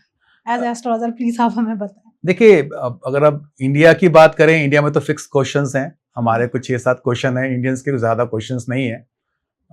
आजकल जो क्वेश्चंस आ रहे हैं, डेफिनेटली रिसेशन है तो कहने की जॉब से या काम से रिलेटेड क्वेश्चन है। मैरिज का एक क्वेश्चन बड़ा प्रोमिनेंट होता है, कभी बच्चों की मैरिज नहीं होती है तो वो पेरेंट्स आते हैं, खुद आते हैं, मैरिज का क्वेश्चन है। चाइल्ड बर्थ का क्वेश्चन रहता है। फिर बिजनेस जॉब तो मैंने बताया। फिर हेल्थ इश्यूज हैं कि हेल्थ रिकवर होगी कि नहीं होगी, नहीं हो रही है, या प्रॉपर्टी है। तो गिने चुने 5-6 क्वेश्चन से इंडियन के पास है। मगर अगर आप ज्योतिष की बात करें, अगर मैं फॉरेन क्लाइंट्स की बात करूं, उनके क्वेश्चन हमारे से थोड़े डिफरेंट है, क्योंकि उनकी अचीवमेंट्स ना हमारे से बहुत पहले हो जाती हैं कुछ इवेंट्स की। अगर आप यहाँ मैरिज का क्वेश्चन पूछ रही हैं, वो मैरिज का क्वेश्चन नहीं पूछेगा, वो रिलेशनशिप की बात करेगा। क्योंकि मैरिज की तो डेफिनेशन नहीं है आज की दुनिया में। आप बताएं ना, मैरिज की क्या डेफिनेशन है? अगर लिविंग रिलेशनशिप भी आज के दिन में लीगल है, तो मैरिज कहाँ स्टैंड करती है आज की डेट में? तो मैरिज तो नहीं। तो उनका क्वेश्चन होगा रिलेशनशिप सस्टेन करेगा नहीं करेगा, बड़ा स्पेसिफिक क्वेश्चन है। फिर कहीं उनके अलग क्वेश्चन है कि पर्पस है, हम क्यों आए हैं। देखिए, ज्योतिष क्या बता रहा है? ज्योतिष आपके लाइफ पैटर्न को बता रहा है। मेरे को क्यूरियोसिटी है, जैसे मैंने जब ज्योतिष में पढ़ना शुरू किया, मेरी क्या क्यूरियोसिटी थी कि क्यों हो रहा है मेरे साथ ऐसे, वाई विद मी, वही ऐसा क्यों हो रहा है मेरे साथ। मैंने ग्रेजुएशन भी कर ली, मैंने इंजीनियरिंग भी कर ली, मगर मेरे को जॉब क्यों नहीं मिल रही है, ऐसा क्या है। अब जब हम जाते थे एस्ट्रोलॉजी, तो तरह तरह की बात, वो रेमेडी पे आ जाते थे ठीक है, अब किसी की राहु की दशा चल रही है तो नारियल की रेमेडी करवाएगा, डिफरेंट, मैं कंट्रोवर्सी हो जाएगा उसमें, उस पर बात नहीं करता, मगर जनरली वो इवेंट कब होगा ये तो ज्योतिष है ना बेसिकली, राइट, ठीक है ना। मगर हमारे इंडियंस के क्वेश्चन, और जो अगर वर्ल्ड वाइड जो डिफरेंट जो लोग हैं जो बाहर फॉरेन में हैं, उनके क्वेश्चन थोड़े डिफरेंट है। वो जानना चाहते हैं why I am here, liberation है, मोक्ष मिलेगा मेरे को। इंडिया में कितने लोग चाहते हैं मोक्ष लेना? हमारा मटीरियलिस्टिक चीजों में ही इतना ध्यान है कि हम मोक्ष की बात सोचते नहीं है। और मोक्ष कहने की बात है, कोई चॉकलेट तो है नहीं मार्केट से जाके ले आऊंगा, तो इसलिए, मगर वो उनके क्वेश्चन होते हैं ना, how to proceed with it. मुझे लिबरेशन चाहिए, मुझे क्या करना चाहिए? मुझे साधना करनी चाहिए, मुझे मंत्र चैंटिंग करनी चाहिए, मुझे दुनिया को सर्विस परफॉर्म करनी चाहिए, या मुझे किसी भी डीटी को फेमस बनाना चाहिए। प्रहार बोला जाता है कि उसको उसके गुणगान गाएं। तो डिफरेंट तरीके से ऐसे चार्ट से बताया जा सकता है कि आपको लिबरेशन चाहिए तो आप इस बात को फॉलो करेंगे तो आपको लिबरेशन मिल जाएगा। आप साधना कर लीजिए, साधना 8वां घर है, मान लीजिए 8वां घर प्रोमिनेंट उसका एक्टिवेट है, हम साधना की बात कर सकते हैं, आप साधना कीजिए, आप जो चाह रहे आपको मिल जाएगा। 5th हाउस अच्छा है, बात करता है तो मंत्र चैंटिंग की बात, क्योंकि 5वां भाव मंत्र भी है, तो मंत्र, मगर मंत्र तो हमें गुरु से लेना चाहिए। एस्ट्रोलॉजर आजकल मंत्र दे रहे हैं, वो भी गलत है, क्योंकि मंत्र इनिशिएटिव होना चाहिए, तो गुरु मंत्र देगा तो इनिशिएटेड मंत्र देगा। हम गूगल से निकालेंगे या किसी एस्ट्रोलॉजर से मंत्र पूछेंगे तो वो कहीं ना कहीं गलत है। हाँ, ग्रह के मंत्र दे सकता है एस्ट्रोलॉजर, मगर वैदिक मंत्र जो है वो कहीं ना कहीं आपको गुरु से ही लेने चाहिए। तो ये किस तरह से आप लिबरेशन तक पहुंचेंगे, मोक्ष तक पहुंचेंगे, उसका पैटर्न हम एक नेटल चार्ट से बता सकते हैं। कोई एग्जाम्पल आप दे सकते हैं कि अगर कोई मोक्ष के लिए आपके पास एक क्वेश्चन आया है तो चार्ट में वो कौन से कॉम्बिनेशन होते हैं जिसके द्वारा मोक्ष की तरफ आप जा सकते हैं? देखिए, मोक्ष में जो सबसे पहली चीज आती है प्लैनेट की, आती है केतु। केतु को मोक्ष कारक बोला गया है। केतु चीजों को काटता है, एग्जिट करता है। जब हम दुनिया से जन्म मरण से एग्जिट करेंगे तभी तो लिबरेशन मिलेगा। तो जनरल बोला जाता है केतु इन 12th हाउस गिव यू मोक्ष, मगर ऐसा होता नहीं। कई लोगों के केतु 12वें घर का मोक्ष तो ना मिल जाएगा। फिर बोला जाता है केतु जब वॉटरी साइन के अंदर है, यानी कैंसर में, स्कॉर्पियो या पाइसेस में है, तो वहां पे केतु अच्छा परफॉर्मेंस दे देता है, मगर हमें कहीं ना कहीं इसमें नवमांश भी देखना पड़ेगा। नवमांश में वो कॉम्बिनेशन होने चाहिए, प्रोमिनेंट कॉम्बिनेशन होने चाहिए कि हमें मोक्ष मिलेगा कि नहीं मिलेगा। फिर दशा सीक्वेंस बहुत इंपॉर्टेंट है। देखिए, बिना दशा के ज्योतिष अधूरा है। दशा अगर मेरे को मिल गई, मान लीजिए इस तरह की जो एक मटेरियलिस्ट चीजों की बात कर रहा है, वो 10th हाउस से रिलेटेड है, 11th हाउस से रिलेटेड है, तो मुझे मोक्ष को दशा देगी नहीं। तो कहीं ना कहीं 12th हाउस से रिलेटेड, आर्थिक घर से रिलेटेड दशा भी मिलनी चाहिए, ट्रांजिट भी एक्टिवेट करना चाहिए, और सबसे इंपॉर्टेंट है मेरे को मेंटर गुरु मिलना चाहिए, क्योंकि गुरु बिना तो गति नहीं है। तो कहीं ना कहीं 9th हाउस मेरा प्रोमिनेंट एक्टिवेट हो, अच्छा हो, तभी तो गुरु लाइफ में आएगा। अब कई लोग बोलते गुरु लाइफ में आता तो 9th हाउस एक्टिवेट हो जाता है हमारा। तो कितनी सारी चीजें हैं, एक चीज नहीं है इसके अंदर कि नेटल चार्ट देखा, केतु को देखा, 12th हाउस में है, एक कॉन्सेप्ट है आत्मकारक प्लैनेट हम का देखते हैं नवमांश के अंदर, उससे 12th में केतु है तो मोक्ष मिल जाएगा, या कुछ ऐसा नहीं होता है। Basically there are different an number of things, जिसमें हमें मिला के देखना पड़ेगा, दशा भी चेक करनी पड़ेगी, कैपेबिलिटी देखनी पड़ेगी। वो जो मैंने बताया, जो आपके जो मोक्ष के जो हाउसेज हैं, जो 4th 8 4 8 12 जो हाउसेज हैं, वो एक्टिवेट होने चाहिए उस टाइम पे। प्लैनेट की बात करनी चाहिए, और ट्रांजिट भी कहीं ना कहीं उसको इंप्लीमेंट करेगा उस हाउसेज को, तो हमारा उस तरह रुझान शुरू हो जाएगा। फिर मैं कितना उस रास्ते में जा सकता हूँ। देखिए, साधना कहने की बात है, साधना करना सबसे मुश्किल है। लोग कहते हैं भक्ति आसान है, भक्ति सबसे मुश्किल है। बहुत मुश्किल है, भक्ति सबसे मुश्किल काम है। और भक्ति के एक सेगमेंट तो है ही नहीं ना, आप पूजा पाठ करें वो भक्ति नहीं है, करेक्टर भी तो चाहिए आपको। आपका करेक्टर नहीं होगा अच्छा तो भक्ति का कोई बेनिफिट नहीं है। और फिर सर्विस ऑफ दुनिया को, शनि बहुत इंपॉर्टेंट है, तो शनि यानी आप दुनिया को सर्विस क्या दे रहे हैं, तो इससे इमिग्रेशन हो गया, आपकी प्रेयर्स सबसे इंपॉर्टेंट, आपका करेक्टर सेकंड, फिर आप दुनिया को क्या सर्विस प्रोवाइड कर रहे हैं। तो ये चीजें बहुत इंपॉर्टेंट है, जो मुझे समझ आता है कि ये चीजें इंडिविजुअल के अंदर है, तो कहीं ना कहीं वो उस पाथ पे, एक स्पिरिचुअल पाथ में जा सकता है। ओके, बहुत अच्छा। पर अभी जो आज के करंट की बात कर रहे हैं, कहते हैं कि देश की भी कुंडली बनती है और उसके बारे में प्रेडिक्शन की जाती है। बहुत सारे लोगों ने की है कि ये साल बहुत डिफिकल्ट है जी। तो अब हम देख भी रहे हैं कि कितनी प्रॉब्लम्स आ रही हैं। माँ वैष्णो देवी की बात कर लो, और पंजाब का भी आप हाल देख ही रहे हैं। तो ये क्यों आ रही है? अगर हम देखा जाए एस्ट्रोलॉजिकल चार्ट अगर हम भारत का देखते हैं तो प्रॉब्लम क्यों क्रिएट हो रही है? देखिए, मुंडेन लेवल पे देखिए हम इंडिया का चार्ट तो टॉरस असेंडेंट है, वृष की कुंडली है, और ये जो पानी से जो प्रॉब्लम आ रही है आज से, जो मार्च में जब शनि पाइसेस में आए राहु के साथ, तभी से हमने कुछ एनालिसिस करनी शुरू कर दी थी कि पानी से रिलेटेड प्रॉब्लम आएगी, क्योंकि पाइसेस जो मीन राशि है वो ओशन है, समुद्र है, तो कहीं ना कहीं पानी से कनेक्ट करते हैं जी। तो उस टाइम पे हमें लगा था कि पानी से प्रॉब्लम आएगी, और आज हम देख रहे हैं पानी से हमें कहीं ना कहीं, आप जो लैंडस्केप देख रहे हैं या जो आप देखिए, ये बेसिकली नेचर से भी खिलवाड़ है हमारा, कहीं ना कहीं हमने नेचर से खिलवाड़ किया, नेचर वो वापस ही कर रही है। और शनि क्या है, डंडी तो देते हैं।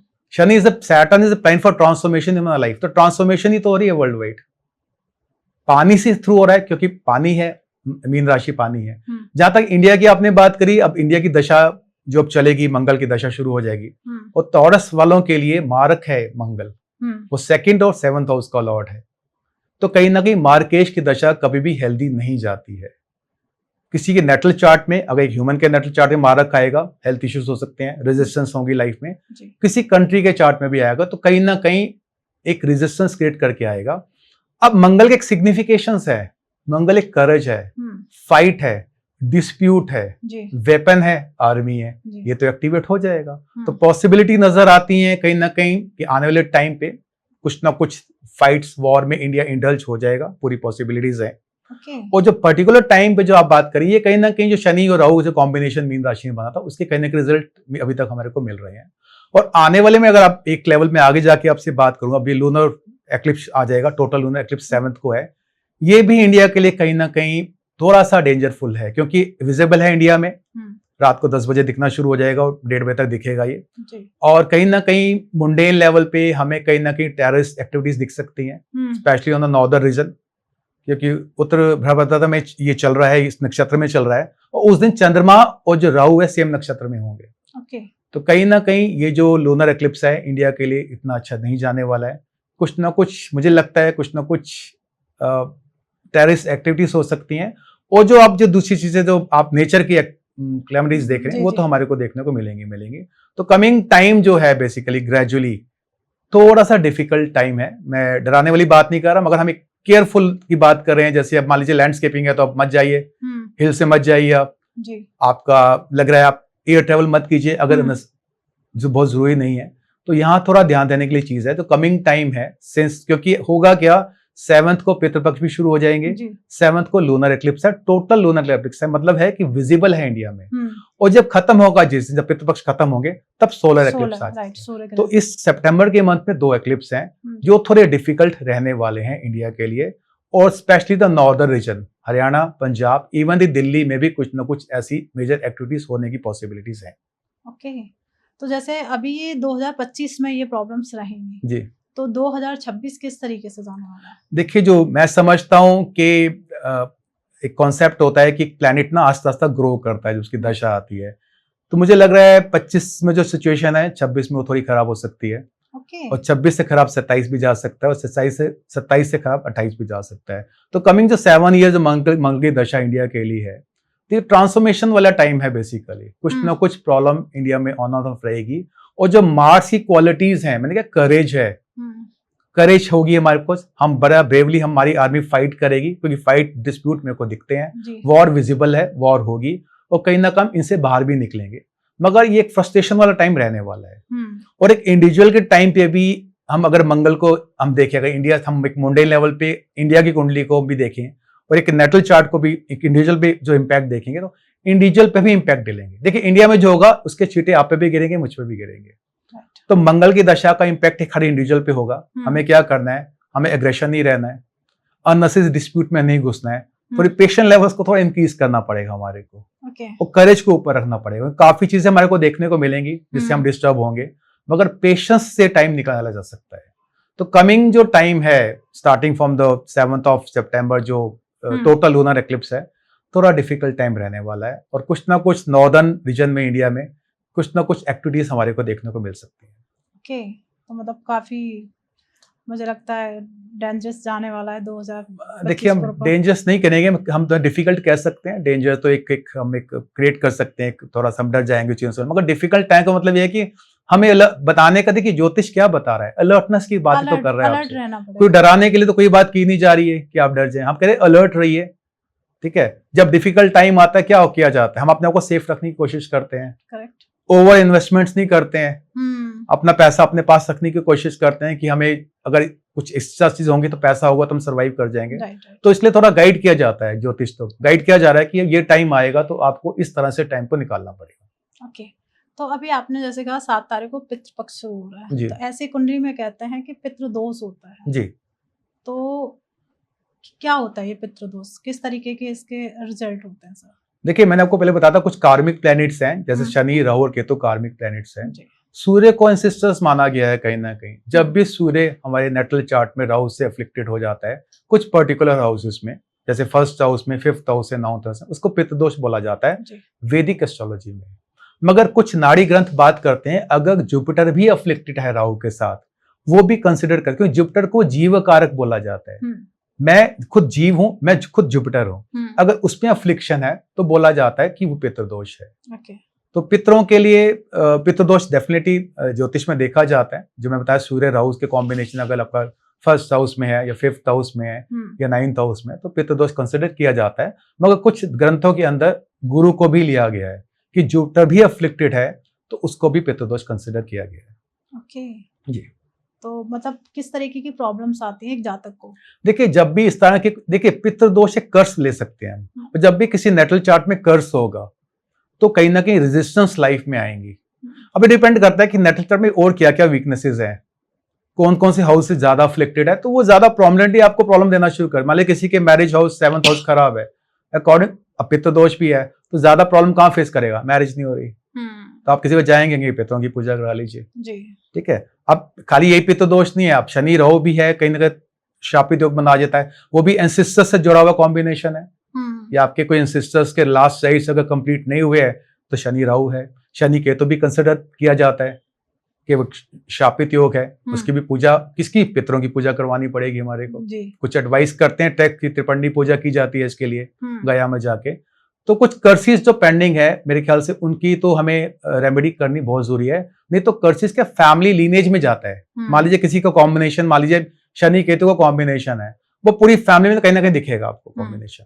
अच्छा, पूरी फैमिली में कहीं ना कहीं शनि केतु के नक्षत्र में होगा, केतु शनि के नक्षत्र में होगा, शनि केतु कंजक्ट हो जाएंगे, एक 159 ट्राइन में बैठ जाएंगे, तो आपको पूरी फैमिली में कहीं ना कहीं कर्स दिखेगा। इसका मतलब वो एक योग, एक कर्स बना हुआ है, उसकी रेमेडी इस लाइफ टाइम में इंपॉर्टेंट है। तो कर्सेस की रेमेडी करनी बहुत इंपॉर्टेंट है, जो भी हमारे वैदिक टेक्स्ट में दी गई है कि उन्होंने एडवाइस किया है कि इसके लिए पूजा करवानी चाहिए, तो वो हम पूजा परफॉर्म कराएंगे तो उस कर्स को हम नलीफाइड करके यहीं रोक देंगे, नहीं तो ट्रांसफर नेक्स्ट लाइफ में जाएगा फिर। हर वो बढ़ता चला जाएगा। हाँ, अगर एक ह्यूमन लाइफ दोबारा किसी को मिलती है, कभी ना कभी तो मिलेगी, इमीडिएट नेक्स्ट लाइफ नहीं होगी ह्यूमन की, अगर कहीं मिलेगा तो वो कहीं ना कहीं कॉम्बिनेशन फिर पेंडिंग रह जाएगा उसकी लाइफ। तो ऐसा नेटल चार्ट में हमें ये भी पता लगाया जा सकता है कि पास्ट कर्म हमारा क्या था, हम क्या बने थे उस चीज में।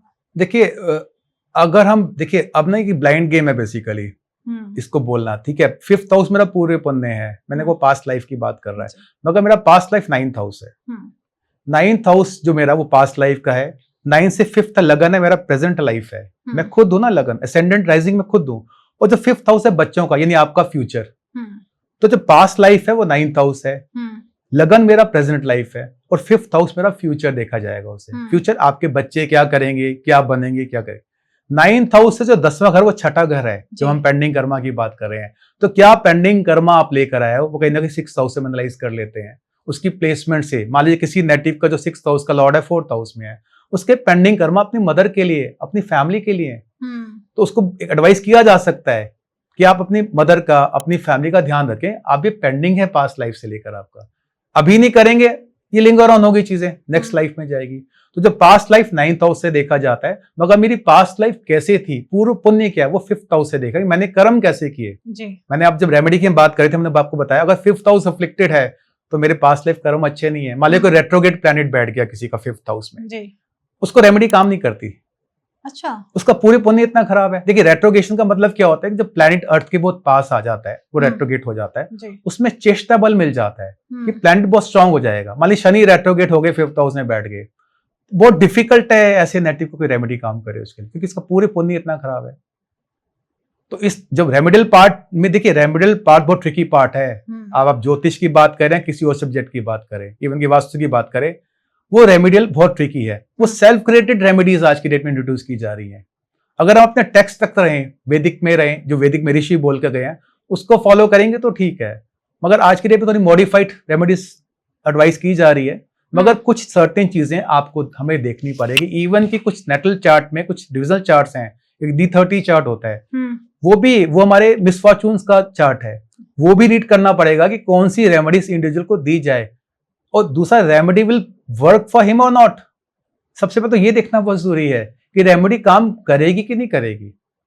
तो ये जब आप एक लर्नड एस्ट्रोलॉजर पर जाएंगे, उसको चार्ट दिखाएंगे तो आपको एडवाइस कर सकता है।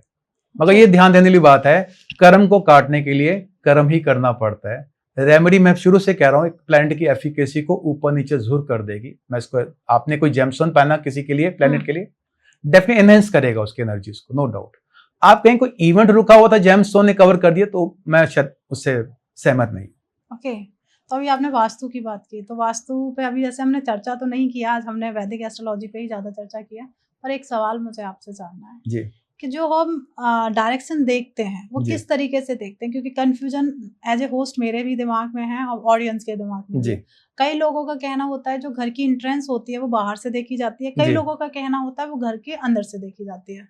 तो ये कंफ्यूजन जो हो रहा है इसे थोड़ा सा प्लीज क्लियर कराएं। देखिए, अपना ये 2 पार्ट में क्वेश्चन आपका कि आप एक घर की एंट्रेंस कैसे देखें। देखिए, जब आपको वास्तु परफॉर्म करना है तो आपको उस पर्टिकुलर घर का एक मैप को ग्रिड करना पड़ेगा जोन निकालने के लिए। क्योंकि देखिए, वास्तु 5 एलिमेंट्स हैं, 5 तत्व को बैलेंस करने के लिए। वो 5 हम कैसे बैलेंस करेंगे? जोन के थ्रू बैलेंस करेंगे। अब जोन को निकालने के लिए मुझे एक मैप ग्रिड करना पड़ेगा उस घर का, और ग्रिड करने के लिए डिग्री मुझे सेंटर ऑफ द हाउस लेनी पड़ेगी। तभी मैं तो दिखूंगा ना कि मेरा नॉर्थ कौन से 16 जोन कहाँ पे गए हुए हैं जी। तो उसके लिए मेरे को सेंटर ऑफ द हाउस, बीच में, घर के बीच में खड़े होके एक डिग्री लेनी पड़ेगी। मगर आप इसको काउंटर अलग अलग जगह से डिग्री को कर सकते हैं, क्योंकि 22 डिग्री का एक जोन है। कभी कभी हो सकता है कि हम एक गलत डिग्री ले लें। जब आप 2-3 जगह से काउंटर करेंगे तो आप प्रिसाइसली मालूम चल जाएगा कि आपके घर का ये नॉर्थ यहाँ पर आ रहा है, 0 डिग्री नॉर्थ ये है। आपने मैप ग्रिड करा, फिर आप उसको, मगर मेरे ख्याल से ज्यादा बेनिफिट तभी होगा जब आप सेंटर ऑफ द हाउस में लेंगे। उसके बिना हम ग्रिड नहीं कर पाएंगे मैम, बिना ग्रिड के आप वास्तु घर का कर नहीं पाएंगे। ओके जी, तो हम वास्तु पे एक प्रॉपर डीप में करेंगे, क्योंकि वास्तु के भी मेरे बहुत सारे क्वेश्चन हैं जो करने हैं। पर सर, मैं आपकी बुक्स के बारे में थोड़ा सा जानना चाहती हूँ, क्योंकि आपने बहुत सारी बुक्स लिखी हैं, तो थोड़ा सा प्लीज आप अपनी बुक्स के बारे में बताएं। जी, मेरी जो पहली बुक्स मैं लिखी थी 2015 में लिखी थी, वो प्रोफेशन के ऊपर बुक थी। वो भी आज में मार्केट में अवेलेबल है, कैरियर विद एस्ट्रोलॉजी के थ्रू नाम से बुक है जी। और सेकंड मेरी बुक थी 2016 में आई थी, वो रिलेशनशिप के ऊपर है, मैरिज एंड रिलेशनशिप के ऊपर। और 16 में एक दूसरी बुक आई थी, वो टैरो के ऊपर बुक थी जी। और अभी जो 2 साल पहले मैंने एक वास्तु पे बुक लिखी है। तो ये 4 बुक्स हैं। बाकी मेरे आर्टिकल्स मेरी वेबसाइट में काफ़ी अवेलेबल है। लिंक्डइन में आप जाएंगे मेरे नाम से तो काफ़ी सारे आर्टिकल्स आपको मिलेंगे। अगर मैं काउंट करूँगी तो 3000 आर्टिकल्स मैंने लिखे हुए हैं, सारे एस्ट्रोलॉजिकल बेस ही हैं। जो वेबसाइट में है वो भी आर्टिकल्स मैंने खुद ही लिखे हुए हैं, और जो लिंक्डइन में है वो भी आर्टिकल्स, और हर दूसरे दिन में कुछ ना कुछ आर्टिकल मैं नया अपलोड कर देता हूँ जी। क्या बात है। अब टैरो की आपने बात की है जी। टैरो की जो प्रेडिक्शंस होती हैं, क्या वो सच में लोगों के लिए एकदम सही होती हैं, एक्यूरेट रहती हैं? देखिए, जब मैंने कहा कि मैं ज्योतिष को फॉलो कर रहा हूँ, इवन कि टैरो भी मैंने करा, मैंने बुक भी लिखी टैरो के ऊपर। टैरो काम करता है लॉ ऑफ अट्रैक्शन पे। आप क्या पर्टिकुलर एनर्जीज लेके उस टैरो रीडर के पास गए हैं, वो जब स्प्रेड करेगा कार्ड, अब वो 5 कार्ड निकलवाएगा, 3, वो डिपेंड करता है टैरो कार्ड कैसे इंटरप्रेट करता है। उसी एनर्जी से आप टैरो को निकालेंगे, उसी को वो रीड करके आपको एनालाइज कर देगा जी। अब थोड़ा कॉन्ट्राडिक्टिव चीजें क्या होती है कि आप एक रीडिंग लेने के बाद नेक्स्ट मोमेंट ही कहीं और चले गए, ठीक है, आप नेक्स्ट मोमेंट किसी और टैरो पे चले गए, एनर्जी सिमिलर रहेंगी, ज्यादा चेंज तो नहीं होगी, कि आपका क्वेश्चन एक माइंड में है ही है जिसके लिए आप गए टैरो वाले के पास। हो सकता है वो टैरो जो कार्ड है वो डिफरेंट टैरो कार्ड आ जाए। अब वो जो टैरो कार्ड रीडर है आपको डिफरेंट इंटरप्रिटेशन दे देगा। बिल्कुल। पर जैसे आपने कहा कि एक टैरो कार्ड जो रीडर है उसके पास हमेशा जो अपनी क्वेश्चंस को लेके जाता है जी, तो एनर्जी के थ्रू वहां पे हमें प्रेडिक्ट किया जाता है जी। पर आजकल मैं देखती हूँ लोग ऑनलाइन बैठकर जी टैरो की प्रेडिक्शंस कर रहे हैं, तो वो किस तरीके की एनर्जी? देखिए, उस केस में क्या कर रहे हैं, वो टैरो आपसे पिक नहीं करवा रहे हैं, ठीक है, वो टैरो खुद पिक कर रहे हैं जी। वो आप उनके ऑनलाइन गए, आपने क्वेश्चन पूछे, उन्होंने जो भी उनका प्रोसीजर है उन्होंने आपके बेसिस पे टैरो कार्ड निकाल दिए, उसको रीडिंग देना शुरू कर दी जी। अब ये थोड़ा सा कॉन्ट्रडिक्टिव चीजें हैं बेसिकली कि ऑनलाइन कैसे चीजें, लोग तो ऑनलाइन ऑरा भी स्कैन कर रहे हैं आपका, आप किसी से ऑनलाइन ऑरा स्कैन कर लीजिए वो भी कर देते हैं, बड़ी कॉन्ट्रडिक्टिव चीजें हैं। मगर टू बी वेरी प्रिसाइज, अगर आपको लाइफ को जानना है तो ज्योतिष से बेहतर कोई भी चीज नहीं है। हाँ, आप एक कहते हैं ना कि इंस्टेंट कोई चीज चाहिए, यस और नो, आप हाँ यस और नो टैरो दे सकता है आपको। आप गए, आपने यस और नो का क्वेश्चन पूछा, आप किसी से मिलकर आए कि मैं इस लड़के से शादी करना चाहती हूँ, करूं कि ना करूं, टैरो ने निकाल दिया, नेगेटिव आंसर आएगा तो नेगेटिव आपको जवाब मिल जाएगा, पॉजिटिव आएगा पॉजिटिव मिल जाएगा। मगर रिस्ट्रिक्शन यही हो गई। अब टैरो में न्यूमरोलॉजी भी ऐड कर दी गई है आज की डेट में, हम न्यूमरोलॉजी भी करते हैं, लोशोक्रेट भी ऐड कर दिए, काफी चीजों को ऐड कर दिया गया है। मगर अगर आप प्रिसाइज, अगर आप एक गाइडेंस की बात करती हैं, अगर अकॉल्ट साइंस के अंदर, तो मेरे ख्याल से ज्योतिष से बढ़िया कोई भी चीज नहीं। ओके, तो अभी आपने ऑरा की बात की कि आजकल लोग ऑनलाइन स्कैनर कर रहे हैं ऑरा को, तो कुंडली का जो चार्ट होता है, क्या उसमें हमें ऑरा के बारे में पता चलता है कि इस व्यक्ति का ऑरा किस तरीके का होगा या नहीं?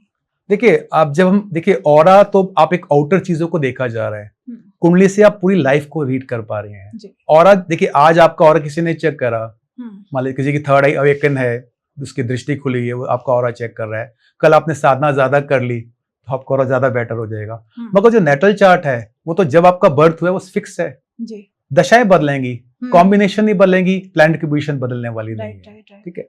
तो ये देखना बड़ा मुश्किल, हाँ ये देखा जरूर जा सकता है कि कौन सी दशाएं आपको फेवरेबल होंगी कि आप उस पर्टिकुलर टाइम पे कुछ साधना करके अपने आप में नेगेटिविटी को रिमूव कर सकें, पॉजिटिव हो पाए और अपने ऑरा को स्ट्रॉन्ग कर पाए। ओके, तो मतलब ये आउटर चीज है, तो इसके लिए वो डिफरेंट इवेंट के अकॉर्डिंग, आपकी जो मनोस्थिति है उसके अकॉर्डिंग ऑरा चेंज होता है। देखिए, ऑरा तो आपका अभी जो कुछ है, अभी हम पॉडकास्ट कर रहे हैं, मान लीजिए ऑरा आपका होगा, लाइट चल रही है, इक्विपमेंट साथ में है, राहु साथ में है, राहु है, माइक है, कैमरा है, यहाँ ऑरा डिफरेंट होगा। आप बाहर जाएंगी, चीजें नहीं होंगी तो ऑरा आपका डिफरेंट हो गया होगा। बिल्कुल। मगर चार्ट तो ऐसा नहीं है ना, जो चार्ट आज का अभी है नेटल चार्ट, आप बाहर कहीं भी जाएंगी, कभी लाइफ स्पैन में आपका चार्ट वही रहने वाला है। बिल्कुल।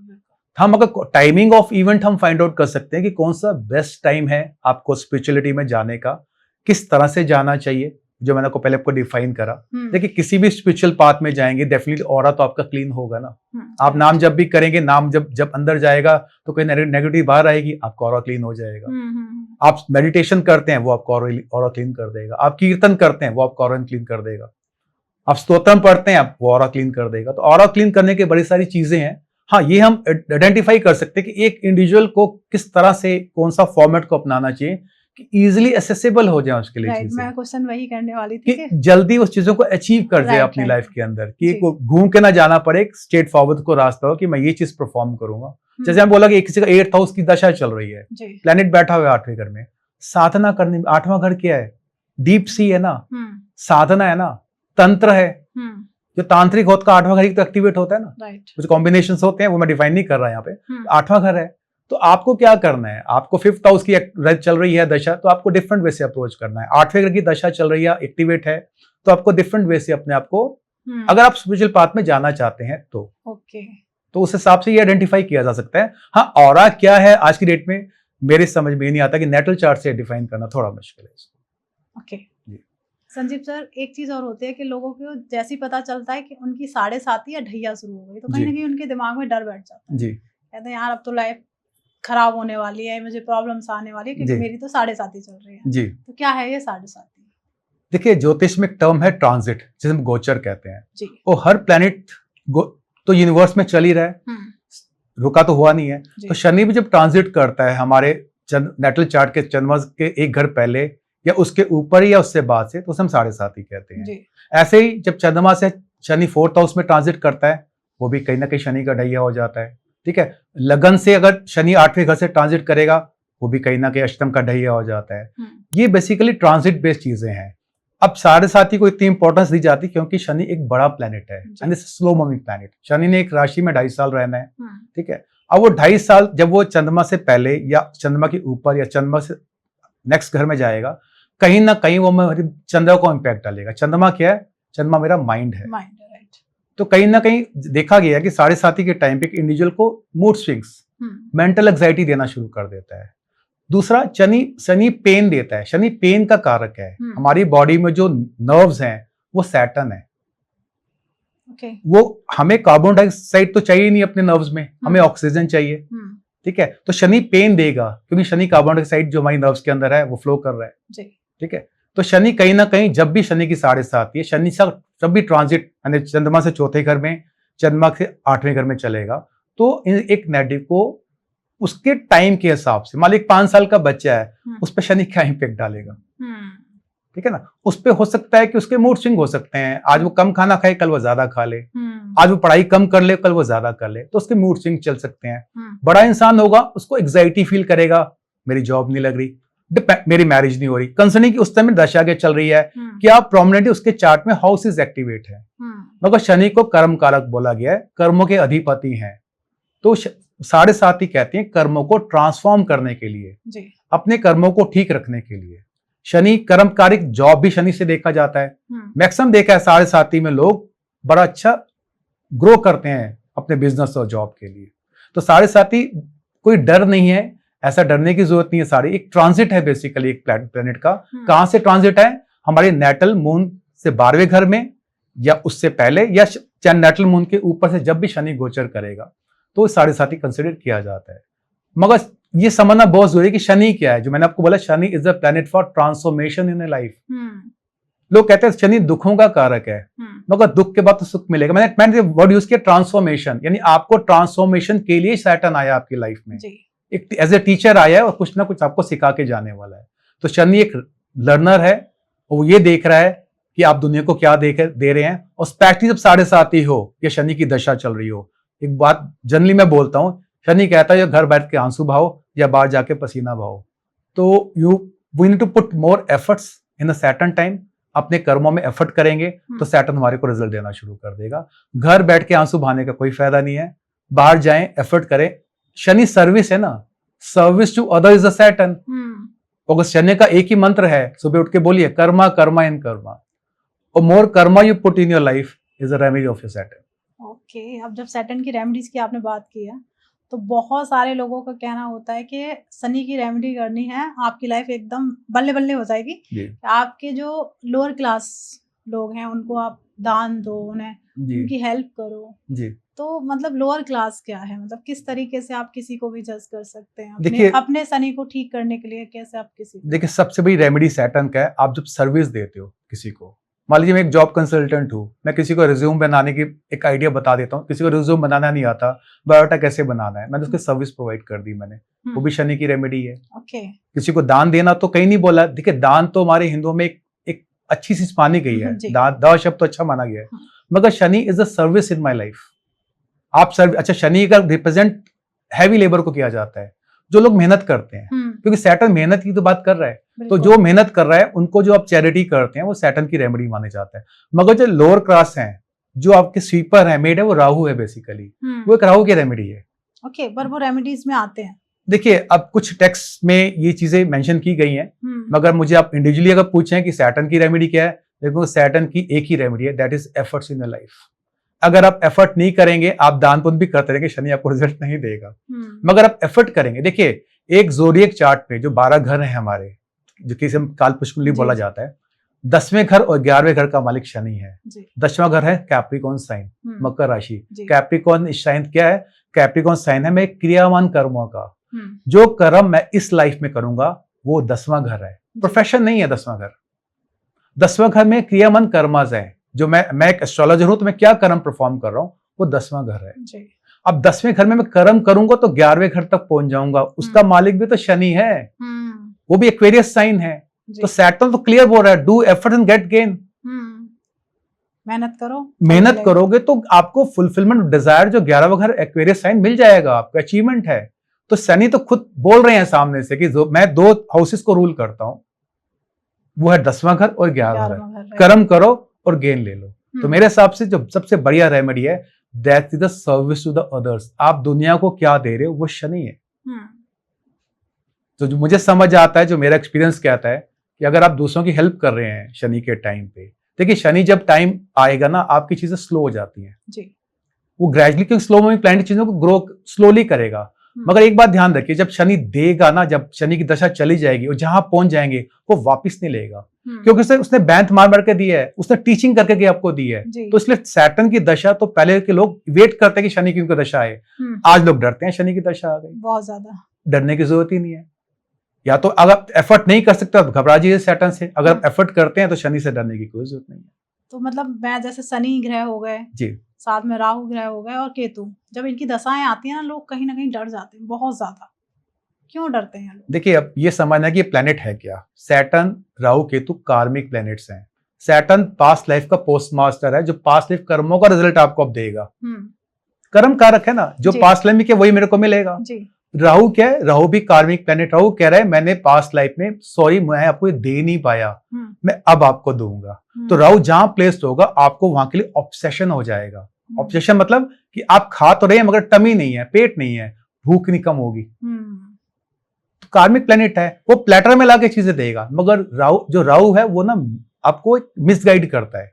जैसे आपने सुना है कि देवताओं में जाके राहु बैठ गए थे समुद्र मंथन में, तो देवता भी राहु के नहीं पहचान पाए। क्यों गया था राहु?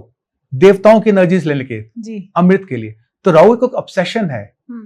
10वें घर में कहते हैं राहु बैठा है, राहु 10 में दुनिया बस में, स्टेटस के लिए भागता है ऐसा इंसान, क्योंकि राहु एक ऑब्सेशन देता है। केतु इसका 180 डिग्री बैठता है। केतु एक स्पिरिचुअल प्लेनेट है, वो डिटैचमेंट की बात। अभी हम पहले बात करते हैं मोक्ष कारक है केतु। मोक्ष कैसे मिलेगा? जब मैं जन्म मरण से खत्म करूंगा अपने सफर को। वो डिस्कनेक्ट करता है दुनिया से केतु। केतु क्या सिखाता है? स्पिरिचुअलिटी। देखिए अगर आप जनरली हम किसी से पूछें कि आपका पर्पस ऑफ लाइफ क्या है, आप क्यों धरती में आए, तो हर एक के अलग अलग हो सकते हैं। मैं पैसा कमाना चाहता हूँ, ये इंसान की अपनी सोच है, उसकी सोल की सोच नहीं है। मैं कुछ ये अचीवमेंट करना चाहता हूँ। मगर जो बेसिक जो मुझे लगता है, जो आपके कर्मा जिसके लिए आप आए हो, जो टेक्स्ट बोलता है कि आपको इस लाइफ में उस डिवाइन तक पहुंचना है, इसलिए आपको ह्यूमन लाइफ मिली है जी। आपको ह्यूमन लाइफ पैसा कमाने के लिए नहीं मिली है, मटेरियल चीजों के लिए नहीं मिली है। You need to reach up to that stage कि आप डिवाइन तक पहुंच जाओ। जानवर को तो नहीं है प्रोविजन है कि वो मोक्ष मिल जाए जी, क्योंकि वो कर्म ही नहीं करता है। करेक्ट, ठीक है ना। इंसान को है ना, तो केतु कहता है डिस्कनेक्ट करो दुनिया को। आप डिस्कनेक्ट करोगे मटेरियल चीजों से। राहु मटेरियल चीजों की बात कर रहा है, केतु डिस्कनेक्शन की बात कर रहा है। अब जो स्पिरिचुअल लोग हैं, जो साधु है, उसके लिए केतु प्रोमिनेंट है। वो तो वेट कर रहा है केतु की दशा की कि मैं सन्यासी बन जाऊं, क्योंकि मेरा जो क्राउन चक्र है वो केतु है। जब कुंडली जागरण की बात करते हैं, मूलाधार से क्राउन चक्र में जब यहां तक हमारा एनर्जी आएगी, दिस इज केतु। तभी ब्राह्मण यहां बोधि क्यों लगाते हैं? That is a Ketu. तो केतु एक स्पिरिचुअलिटी की बात करता है। केतु बुरा प्लेनेट नहीं है, वो आपको लर्निंग कर रहा है कि this is a fact of life. Human life को जो आपका गोल है, जो आपकी अचीवमेंट है, वो डिवाइन तक पहुंचना है। और बिना केतु के स्पिरिचुअलिटी में जाना इज वेरी डिफिकल्ट। तो केतु एक बुरा प्लेनेट क्या है? हाँ, मेरी विलिंग क्या है, मुझे क्या चाहिए, ये ज्यादा इंपॉर्टेंट है। ये मेरी चॉइस है कि मुझे राहु की तरफ जाना है, केतु की तरफ जाना है। राहु भी अच्छा है, आपको फेम देगा, आपको ऑब्सेशन देगा, आपको कहीं ना कहीं वो चीजों को अचीव कराएगा जहां वो प्लेस्ड है जी। ये आपको एक इंडिविजुअल की चॉइस है। मगर केतु क्या देगा? आपको डिवाइन एनर्जीज देगा। तो ना राहु खराब है, ना केतु खराब है, ना सैटर्न खराब है। कोई प्लेनेट, देखिए कोई भी प्लेनेट खराब नहीं है, कोई भी प्लेनेट अच्छा नहीं है। It's only depend on the placement of the planet. Jupiter आपका खराब बैठ गया, जुपिटर अच्छे रिजल्ट नहीं देगा आपको। मान लीजिए डिग्निटी ऑफ प्लेनेट जुपिटर अच्छा नहीं बैठा हुआ है, उसको मैलेफिक देख रहे हैं, अच्छे नक्षत्र में नहीं है, तो आप कहेंगे जुपिटर आएगा तो ब्लेस करेगा, नहीं देगा जुपिटर आपको कुछ। तो मैंने पीएससी की बात की थी, पोजीशन एस्पेक्ट और कंजंक्शन शुरुआत में। प्लैनेट की डिग्निटी बहुत इंपॉर्टेंट है किसी भी रिजल्ट को देने के लिए। मगर सैटर्न राहु केतु से डरने की जरूरत नहीं है, वो अपना रोल प्ले कर रहे हैं आपके लिए। जो ये इसे हम कहते हैं सिग्निफिकेशन ऑफ द प्लैनेट। आपने शुरू में क्वेश्चन पूछा था 5 साल के बच्चे की वीनस की दशा आ गई, अब लव अफेयर तो होंगे नहीं, मैरिज का सिग्निफिकेटर है, मैरिज भी नहीं होगी, कहां देगा वीनस उसको result? Venus is a plan for beauty. वो सोचा वो उसी चीज में हाथ रखे जो ब्यूटीफुल हो। वो ऐसे कपड़े पहने जो ब्रांडेड हो, कहीं ना कहीं तो सिग्निफिकेशन ऑफ प्लैनेट लगेगा ना, एनर्जी तो फोकस करेगा ना। फिर जो हाउसेस का लॉर्ड है, ये भी डिपेंड करता है कि मेरे को कौन सी दशा किस टाइम पे मिल रही है। ये बहुत इंपॉर्टेंट है जी। अगर आप 25 साल की उम्र में वीनस की दशा मिल रही है, अच्छा है। अगर वेल प्लेस वीनस है, आपकी मैरिज हो जाएगी। आपकी जो अचीवमेंट्स हैं इस एज में, यूथ में चाहिए हमारे को, सब कुछ चाहिए, वो सारे वही इंसान अचीव कर सकता है। केतु की दशा मिल जाएगी आपको मैरिज के बाद ही, मैरिज के टाइम पे, वो आइसोलेशन का प्लेनेट है, वो आपको मान लीजिए 7th हाउस में पे केतु बैठा है, क्या होगा, फिजिकली पार्ट रहेंगे दोनों पार्टनर्स। मैक्सिमम आर्मी के जो जॉब करते हैं उनके कपल्स में देखा है मैंने केतु इन 7th हाउस, क्योंकि पार्टनर साथ में नहीं रहते। वो 6 महीने में बार आएंगे, 1 महीने के लिए, 1 साल बाद आएंगे, तो केतु क्या कर रहा है, उनको डिटैच कर रहा है वहां से कहीं। तो फिजिकली भी डिटैच है, इमोशनली भी डिटैच है वो लोग। तो केतु का काम चीजों को काटने का है। होगा केतु कहीं ना कहीं ज्योतिष का कारक भी है, बिना केतु के ज्योतिष भी नहीं हो सकती। ऑकल्ट साइंस है ना, जो देखिए कालपुरुष में जो 8वां घर है स्कॉर्पियो साइन है, उसका कॉल आउट केतु तो है। तो बिना केतु के ज्योतिष भी नहीं आएगी। ओके, केतु का भी अच्छा रोल है, बहुत अच्छा रोल है केतु तो ऑडियंस प्लीज ना इन ग्रहों से ना डरना है, ना खुश होना है कि मेरे पास ये अच्छा ग्रह है। एक चीज और, जैसे लोगों का डिप्रेशन, एंजाइटी हो जाती है, तो कारण क्या है? देखिए अगर डिप्रेशन की बात करें, टेक्स्ट में एक श्लोक है, चंद्रमा मनसो जातक। चंद्रमा मन और मस्तिष्क का मालिक है, ठीक है। मून बहुत इंपॉर्टेंट है हमारे चार्ट में जी। अगर मून अफ्लिक्टेड है, वो मूड स्विंग्स भी देगा, एग्जाइटी भी देगा, आपको सुसाइडल टेंडेंसी भी दे देगा, जो आप बात कर रही हैं। अगर इसके साथ मरकरी भी खराब हो गया तो बुद्धि भी भ्रष्ट कर देगा। तो ये 2 प्लैनेट हैं, अगर हमारे नेटल चार्ट में प्रॉब्लम है, तो ये प्रॉब्लम जो आप बात कर रही है ये हो सकती है। और आजकल यूथ में है, हम एग्जाइटी देखते हैं, मूड स्विंग्स देखते हैं बहुत ज्यादा। अगर मून वीक है तो कहीं ना कहीं उनको ये प्रॉब्लम हो जाती है। और मून, देखिए नेटल चार्ट में मून बहुत इंपॉर्टेंट है, क्योंकि हम लगन कुंडली के बाद जब चार्ट देखते हैं तो चंद्र कुंडली से भी चार्ट को देखा जाता है कि मेंटल लेवल पे क्या मेरी रिक्वायरमेंट है लाइफ को लेके।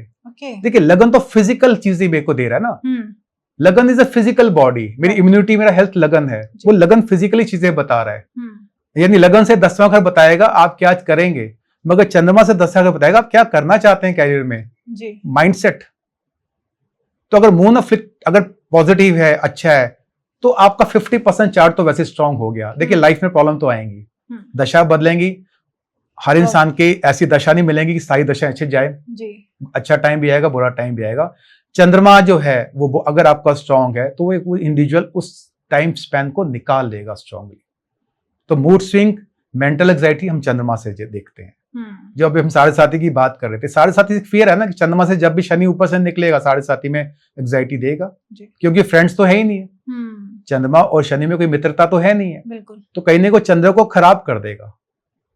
तो इसलिए शनि की साढ़े साथी से घबराया जाता है। मगर मैं वो भी कहता हूं वो एक ट्रांसफॉर्मेशन है, वो एक टीचर है, वो एक आपको सिखाने के लिए शनि देव आए हैं।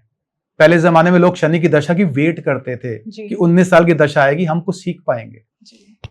और पास्ट लाइफ, मैंने कहा पोस्ट मास्टर तो है ही है, पास्ट लाइफ कर्मों का रिजल्ट इस टाइम पे देगा आपको।